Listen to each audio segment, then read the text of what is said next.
मकर राशि, जैसा कि आपने थंबनेल में देखा कि आपकी दुनिया बदलने वाली है।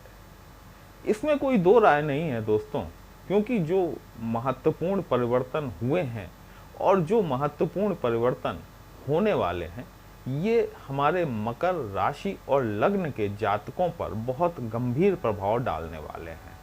देखिए, आपकी पत्रिका में शनि आपके लग्नेश होते हैं और इस समय आपके शनि, राहु, केतु और गुरु, ये चारों ही प्लैनेट अत्यंत महत्वपूर्ण हैं और इन प्लैनेट्स में जो ट्रांजिट हो रहा है, जिस प्रकार के ये अपना परिवर्तन कर रहे हैं, वो परिवर्तन आपके जीवन में बहुत बड़ा बदलाव लाने में सक्षम है। कहाँ पर किस प्रकार की सावधानियां आपको बरतनी चाहिए, वही हम लोग आज डिस्कस करने वाले हैं। जी नमस्कार दोस्तों, कैसे हैं आप सभी। मैं आपका ज्योतिष मित्र श्लोक वर्मा आपके अपने चैनल श्री हनुमंत कृपा में आपका हार्दिक स्वागत करता हूं, अभिनंदन करता हूं। साथ ही अपने बड़े भैया श्री हनुमान जी से करबद्ध निवेदन करता हूं कि हनुमत कृपा परिवार के सभी सदस्यों को, नए जुड़ने वाले सभी सदस्यों को सुख समृद्धि प्रदान करें, उन्हें उनके कार्यों में आशातीत सफलता प्रदान करें। दोस्तों, मेरे पीछे ये जो 10 का अंक लिखा हुआ आप देख रहे हैं, ये इस बात को बताता है कि या तो आपकी राशि मकर है या फिर आपकी लग्न मकर है। कई बार ये बात पूछने में आती है कि साहब, हमें पत्री अपनी राशि से देखनी चाहिए कि लग्न से देखनी चाहिए। देखिए, मेन पार्ट जो होता है आपका, जो भी कुछ दशाएं चलती हैं, भावबल, षडबल, सारी चीजें जो भी कुछ देखा जाता है ना, वो आपकी लग्न से देखा जाता है। गोचर जब आपका जन्म होता है ना, उस समय ब्रह्मांड में पूर्वी दिशा में जो लग्न उदित हो रही होती है, उस समय आपका जन्म होता है, वही आपकी लग्न होती है। हमारे जो भी ग्रह उस वक्त, जिस समय आपका जन्म हुआ, उस समय जिन नक्षत्रों में बैठे हुए थे जाकर, जीवन पर्यंत वो आपको उसी प्रकार का रिजल्ट देने की लिए बाध्य हैं। अब बात करते हैं गोचर की। तो गोचर में वो जिस प्रकार का रिजल्ट उन ग्रहों को देना है, अच्छा या बुरा, वो गोचर में उस हिसाब से आपको या तो पॉजिटिव देंगे या फिर नेगेटिव देंगे।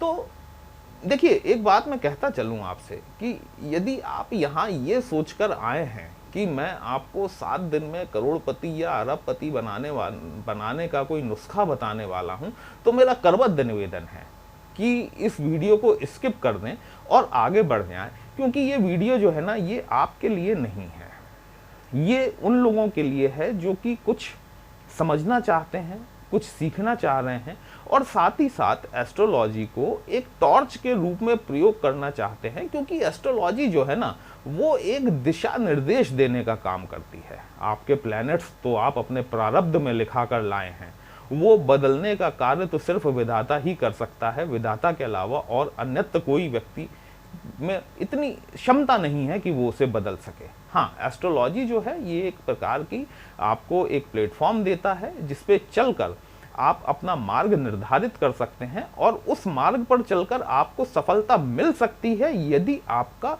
प्लैनेट्स का कॉम्बिनेशन प्रॉपरली बना हुआ है। तो मकर राशि की सबसे बड़ी बेसिक प्रॉब्लम क्या है कि शनि इनके लग्नेश होते हैं, लेकिन साथ ही साथ इनके सेकंड हाउस के स्वामी भी होते हैं। कहीं ना कहीं द्वितीय भाव जो है, ये आपकी वाणी को दिखाने वाला भाव है। एक्यूमुलेटेड वेल्थ तो है ही, धन का भाव तो है ही, आपके परिवार के भाव तो है ही, लेकिन मकर राशि के जातक कहीं ना कहीं अपनी वाणी के चलते हुए अपने बनते हुए कार्य बिगाड़ ले जाते हैं। ये एक सबसे बड़ी समस्या आती है मकर राशि के साथ में। यदि ये सिर्फ अपनी वाणी पर नियंत्रण कर लें, यदि ये अपशब्द बोलने के बजाय संतुलित मर्यादित भाषा का प्रयोग करना शुरू कर दें, तो शायद इनके बहुत सारे काम जो सिर्फ इनकी वाणी की वजह से बिगड़ जाते हैं, वो बनना शुरू हो जाएंगे। मकर राशि की पत्रिका में देखिए, किसी भी पत्रिका में मैं थोड़ा सा आपको जानकारी भी देता चलूं कि किसी भी व्यक्ति की पत्रिका में second house, third house, 7th house, 8th house, 11th house और 12th हाउस, ये भाव जो हैं, ये मारक भावों की श्रेणी में आते हैं। गुरुदेव बृहस्पति के बारे में हम सभी का ये मानना है कि गुरुदेव बृहस्पति बहुत बढ़िया प्लैनेट है, डिवाइन प्लैनेट है भी, इसमें कोई दो राय नहीं है। ज्ञान के देवता हैं बृहस्पति देव, अभूतपूर्व ज्ञान है इनके पास में। लेकिन यही बृहस्पति देव मकर राशि की पत्रिका में आपके 3rd हाउस के और साथ ही साथ 12th हाउस के लॉर्ड भी बन जाते हैं। मतलब यहां पर बृहस्पति की स्थिति जो है वो डबल मार्केश की हो जाती है। चंद्रमा और सूर्य तो आपके मार्केश बनते ही हैं, लेकिन डबल मार्केश की जो स्थिति बनती है मकर राशि में, ये आपके गुरुदेव बृहस्पति की बनती है। कई बार ये भी देखने में आता है कि मार्केश अपनी दशा अंतरदशा में, दशा नहीं अंतरदशा में आपको कई बार बहुत फायदा भी दे जाता है, बहुत लाभ भी दे जाता है। क्योंकि क्या होता है ना कि 12th हाउस के स्वामी हैं बृहस्पति, ठीक है, और मार्केश भी हैं, माइनस माइनस प्लस होकर आपको कहीं ना कहीं गेन करा जाते हैं। उस दशा के बाद में जब अगली मार्केश की दशा आएगी, वहां पर आपको सावधानी बरतने की आवश्यकता है। सपोज मान लीजिए कि आपकी गुरु की अंतरदशा चल रही है और गुरु की अंतरदशा में चूंकि गुरु आपके डबल मार्केश हैं, होना तो चाहिए था आपका नुकसान, लेकिन यहां पर गुरु चूंकि आपके वेल प्लेस्ड हैं, आपके चार्ट में वेल प्लेस्ड हैं, तो गुरु आपको नुकसान की जगह फायदा दे गए। तो अब इसके बाद क्या होगा, इसके बाद जो दूसरी अंतरदशा आएगी ना, जैसे कि सूर्य की आ गई, ठीक है, चंद्रमा की आ गई, वहां पर आप इस चीज को चेक कीजिएगा अपने चार्ट पर लगाकर कि उस दौरान आपको किस तरह की परेशानियां झेलने के लिए मिली। आपको सारी चीजें तुरंत समझ में आ जाएंगी कि मार्केश किस तरीके से काम करने वाला होता है। चलिए आगे बढ़ते हैं कि वीडियो को अंत तक अवश्य देखिएगा। कहीं भी अच्छा लगता है कमेंट बॉक्स में जय श्री राम लिखेंगे, आपको भी अच्छा लगेगा, हमें भी अच्छा लगेगा आपके लिए इस तरह के वीडियो लेकर आने के लिए। देखिए गुरुदेव बृहस्पति जो कि आपके मार्केश हैं, कल 10 जून 2025 को शाम 7:30 बजे ये अस्त पोजीशन में आ गए। गुरु का अस्त हो जाना आप लोगों के लिए अत्यंत लाभदायक स्थितियां निर्मित करने वाला है, क्योंकि वर्तमान परिस्थितियों में गुरुदेव बृहस्पति का जो ट्रांजिट हो रहा है वो आपके 6वें घर में हो रहा है, जो कि रोग ऋण शत्रुओं से वाद विवाद से संबंधित है। 6वें घर में बैठे हुए प्लेनेट की संपूर्ण दृष्टि, जो कि सप्तम दृष्टि होती है, वो आपके 12वें भाव पर पड़ती है। ये भाव भी आपके हॉस्पिटलाइजेशन पर होने वाले व्यय को दिखाता है, कोर्ट कचहरी मुकदमेबाजी वाद विवाद को दिखाने वाला होता है। अच्छा, इसमें एक चीज कंडीशनल भी होती है कि कोई प्लेनेट आपका कंडीशनल मार्केश भी बन सकता है, वहीं गुरु बृहस्पति भी आपकी पत्रिका में कंडीशनल शुभ भी हो सकते हैं। दोनों ही चीजें, क्योंकि जिस वक्त आपका जन्म हुआ उस समय गुरुदेव बृहस्पति यहाँ पे भाव आधारित तौर पे तो आपके डबल मार्केश हैं, लेकिन आपके जन्म के समय यदि बृहस्पति शुभ नक्षत्रों में आकर बैठ गए हैं तो ये आपको शुभ परिणाम भी देने वाले हो सकते हैं। इस बात को जरा ध्यान में रखते हुए चलिएगा। तो 12वां भाव जो है ये वाद विवाद का भी होता है, हॉस्पिटलाइजेशन पर खर्चा भी दिखाता है, आध्यात्मिकता का भी भाव होता है आपका 12वां भाव। ये जो पीरियड अभी शुरू हुआ है और ये चल रहा है, इसमें बहुत महत्वपूर्ण चीजें जो है ये आपके राहु केतु के हाथों में आने वाली हैं। आपका ये चार्ट जो है ना, इस साल के बहुत लंबे समय तक राहु और केतु के अंडर में रहने वाला है। इस स्थिति में यदि देखा जाए तो आपके चार्ट में राहु और केतु की स्थिति बहुत शुभ होनी चाहिए। वैसे भी राहु और केतु का जो ट्रांजिट चल रहा है वो आपकी पत्रिका में, राहु महाराज आपके 2nd हाउस में गोचरस्थ हैं, जो कि राहु की अपनी स्वराशि मानी जाती है। कुंभ राशि में राहु को को ऑनरशिप प्रदान की गई है। तो राहु महाराज अपनी स्वराशि में हैं, वहीं केतु महाराज सूर्य की राशि सिंह राशि में आपके 8म भाव में गोचर कर रहे हैं। बृहस्पति के अस्त हो जाने से जिनकी भी पत्रिका में बृहस्पति शुभ नक्षत्रों में नहीं बैठे हुए हैं और उनके मार्केश का टाइम चल रहा है, सपोज मान लीजिए कि गुरु की अंतर्दशा चल रही है, जितने दिन तक बृहस्पति देव अस्त रहने वाले हैं, ये लगभग 11 जुलाई के आसपास तक का पीरियड रहेगा, 29-30 दिन का, जब तक कि बृहस्पति देव अस्त रहेंगे, इस अस्त अवस्था का आपको मैक्सिमम यूटिलाइजेशन करना चाहिए। क्योंकि इस अवस्था में बृहस्पति देव की तरफ से जो आपके कार्यों में अड़चन या रुकावटें, हर्डल्स लगाने का काम जो बृहस्पति देव द्वारा छठवें घर में बैठकर किया जा रहा था, या कोई रोग की समस्या या कोई वाद विवाद की समस्या आपको देखने के लिए मिल रही थी, इस दौरान में आपको उन चीजों में आपको एक बहुत रिलैक्स का अनुभव होगा। पहली चीज तो आपके साथ में ये होने वाली है। 14 जून 2025 को गुरु बृहस्पति अपना नक्षत्र परिवर्तन करने वाले हैं और नक्षत्र परिवर्तन करके राहु के नक्षत्र आद्रा नक्षत्र में ट्रांजिट करेंगे। यहां से राहु और केतु का खेल शुरू होता है। देखिए, राहु की दृष्टि गुरु के ऊपर है और गुरु की दृष्टि राहु के ऊपर है ना।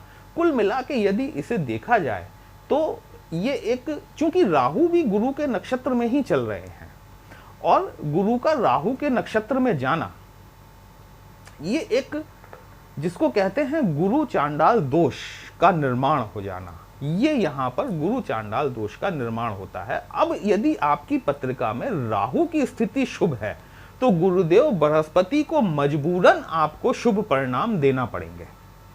आद्रा नक्षत्र जो होता है, थोड़ा सा आपको आद्रा के बारे में बताऊं कि आद्रा नक्षत्र जो है, इसको जब हम देखते हैं तो ये एक आंसू की, मतलब जो हमारे जो अश्रु होते हैं ना, उसकी एक बूंद के समान इसको आकार दिया गया है। आद्रा नक्षत्र बेसिकली देखा जाए तो ये विध्वंस का नक्षत्र है। विध्वंस के बाद जो रचनात्मक स्थितियों का निर्माण होता है, जिसे कि हम डिस्ट्रक्टिव कंस्ट्रक्शन भी कह सकते हैं, चीजों को खत्म करके और दोबारा उनका पुनर्निर्माण करना। 29 मार्च 2025 को आपकी 7.5 का समापन हुआ। इस 7.5 के पीरियड के दौरान न जाने कितने ऐसी चीजें होंगी जो कि आपको समझ में आ गई होंगी कि आपकी जिंदगी में उनका महत्व कितना है। वो आपकी जिंदगी में रहें अथवा न रहें, आपको उनसे अब कोई फर्क नहीं पड़ता। तो ये जो पीरियड है, जब गुरुदेव राहु के आद्रा नक्षत्र में चलेंगे, उस पीरियड में आप उन चीजों को पूर्ण रूप से खत्म कर देंगे। उन संबंधों को, उन नाते रिश्तेदारियों को, उन मानसिक भावनाओं को जो कि आपको अभी तक कहीं जोड़े हुई हैं और उनसे आपको पीड़ा ही मिली है इन 7.5 वर्षों के दौरान। देखिए, 7.5 का जो फेज होता है ना, ये टोटल लाइफ का ट्रांसफॉर्मेशन होता है। इसमें आदमी कहीं से कहीं पहुंच जाता है। जो आज होता है वो उस समय नहीं होता। 7.5 खत्म होने के बाद में, या शनि अष्टम में चलने के बाद में, या ये कहें कि एक मार्केश की अवधि निकलने के बाद में आदमी के जीवन में आमूल चूल परिवर्तन आ जाता है और वो नहीं रह जाता जो वो उस पीरियड से पहले होता है। तो कुछ इस तरह की चीजें जो कि आपको अब रियलाइज हो चुकी हैं कि अब इनका आपकी जिंदगी में कोई ज्यादा महत्व नहीं है। आप उन चीजों को छोड़कर, खत्म करके नए सिरे से जिंदगी आगे बढ़ना आपकी शुरू होगी। नए सिरे से आप उसे आगे बढ़ाने के लिए तत्पर होंगे। इसीलिए मैंने थंबनेल दिया कि आपकी दुनिया बदलने वाली है। कई पुरानी चीजों को, कई पुराने संबंधों को, कई पुरानी विचारधाराओं को, जहां से आप जुड़े हुए हैं, अटैच्ड हैं, उनसे अलग नहीं हो पा रहे हैं, गुरु में राहु का ये जो नक्षत्र परिवर्तन होगा ना, ये आपको बहुत मदद करने वाला है। आपको उन संबंधों से पीछा छुड़ाने में बहुत आगे तक की सोच आपको देने वाला है। यहां पर देखिए, राहु क्या है? राहु एक अप्रोच है, राहु एक विजन है। गुरु में राहु या राहु में गुरु, देखिए दोनों में शब्दों में अंतर है, थोड़ा सा हेर फेर है। जब तक कि गुरु में राहु चल रहा था, एक भटकाव है। एक इल्यूजन है। राहु जो है वो गुरु को कलुषित करने का कार्य करते हैं, ठीक है। लेकिन जब गुरु राहु में आ जाते हैं ना, तो वही गुरु राहु को अपने द्वारा, चूंकि डिवाइन प्लैनेट है, बात को समझिएगा, डिवाइन प्लैनेट है, नॉलेज है, स्पिरिचुअलिटी है, आध्यात्मिकता है, कहीं ना कहीं राहु को गुरु द्वारा संभालने का कार्य किया जाता है। राहु के पास विजन है, एक अप्रोच है, एक दृष्टि है, और जब उसमें गुरु का समावेश होगा तो वो दृष्टि कहीं ना कहीं क्लियर होना शुरू होगी। आपको वो चीजें स्पष्ट रूप से अब दिखाई देना शुरू होंगी जिन्हें कि आप भविष्य में एक लॉन्ग टर्म बेनिफिट के रूप में आप जिन्हें आजमा सकते हैं, अपना सकते हैं। आपकी उस विचारधारा को डेवलप करने का कार्य इस समय होगा जब गुरु राहु के नक्षत्र में गोचर करेंगे कि आप एक नई सोच के साथ आगे बढ़ना शुरू करेंगे। मंगल भी इसमें एक नितांत कहना चाहिए कि इस समय 7 जून से लेकर 26 जुलाई तक मंगल का जो ट्रांजिट हो रहा है ये केतु के साथ में आपके अष्टम भाव में हो रहा है। देखिए, सेकंड हाउस जो होता है ना, वो हमारा एंट्री पॉइंट होता है। मतलब हम जो भी भोज्य पदार्थ ग्रहण करते हैं वो हमारा सेकंड हाउस होता है, हमारा मुंह होता है, एक्यूमुलेटेड वेल्थ होती है, पैसा होता है, परिवार होता है, सारी चीजें होती हैं, वाणी होती है आपकी, ठीक है। लेकिन जो हमारी बॉडी का एग्जिट पार्ट होता है, मतलब जो भी हम ग्रहण करते हैं उसको जहां हम एग्जिट करते हैं, जिसको कि हम अपना एनल पॉइंट भी कह सकते हैं, ये आपका अष्टम भाव होता है। यदि आप चीजों को ग्रहण करते जाएं, उन्हें निकालें नहीं, तो अंततः क्या होगा कि आपकी आंत में चीजों का सड़ना शुरू हो जाएगा, आपका पेट खराब हो जाएगा। कहीं ना कहीं आपको उन चीजों को एग्जिट पॉइंट के थ्रू उन्हें बाहर निकालना ही पड़ेगा। अष्टम भाव जो होता है ये हमारी पत्रिका का एग्जिट पॉइंट होता है। मंगल और केतु, आप जानते हैं कि मंगल सुपर एग्रेशन का कारक है, वही केतु थॉटलेस प्लैनेट है, हेडलेस प्लैनेट है, इंपल्सिव प्लैनेट है। जब इन दोनों का कॉम्बिनेशन बनता है तो कहीं ना कहीं ये एक सुपर एग्रेशन क्रिएट करता है। इसको अंगारक दोष भी कहा जाता है। केतु और मंगल का अंगारक दोष आपके अष्टम भाव में बन रहा है, जिसमें कि छौंका लगाने का काम या तड़का लगाने का काम राहु देव द्वारा किया जा रहा है। देखिएगा, कहीं इस दौरान अपने खान पान पर नियंत्रण रखना आपको विशेष नितांत आवश्यक है। अन्यथा क्या होगा ना कि यहां पर अष्टम भाव से संबंधित बीमारी जैसे कि पाइल्स हो गई, भगंदर हो गया, ये चीजें आपको अनायास इन 45 से 50 दिनों के पीरियड में आपको देखने के लिए मिल सकती हैं। ये जो कॉम्बिनेशन बना हुआ है ना, ये आपकी वाणी दोष के चलते हुए, यदि मैंने आपसे शुरुआत में ही कहा कि यदि आप अपनी वाणी को सुधार लेंगे तो कहीं ना कहीं आप अपने बहुत सारे बिगड़ते हुए कामों को बना ले जाएंगे। ये अंगारक दोष जो बना हुआ है, ये इसकी 7th एस्पेक्ट सीधे सीधे आपके सेकंड हाउस पर पड़ती है। वाणी पर नियंत्रण आपका अत्यंत आवश्यक है, अन्यथा कहीं ना कहीं ये आपके परिवार में आपको अलग करने का कार्य करेगा। आपकी वाणी की वजह से, आपकी वाणी की कटुता की वजह से परिजन आपको नेग्लेक्ट करना शुरू कर देंगे। ये कुछ सावधानियां हैं जो आपको बरतनी आवश्यक है। बाकी देखा जाए तो गुरु का गोचर राहु के नक्षत्र में आपके लिए बहुत कुछ परिवर्तन लेकर आने वाला है। वीडियो कहीं भी अच्छा लगा हो, अपने इस चैनल को लाइक, शेयर और सब्सक्राइब जरूर कर लीजिएगा। हमसे यदि पत्रिका का विश्लेषण कराना चाहते हैं, व्हाट्सएप नंबर थंबनेल में दिया गया। पर्सनल कंसल्टेशन पेड होता है दोस्तों, एक छोटी सी फीस आपको पे करनी होती है। आपकी समस्या का उचित समाधान हमारे द्वारा करने का प्रयास जरूर किया जाता है। चलिए फिर मिलते हैं, तब तक के लिए जय श्री राम।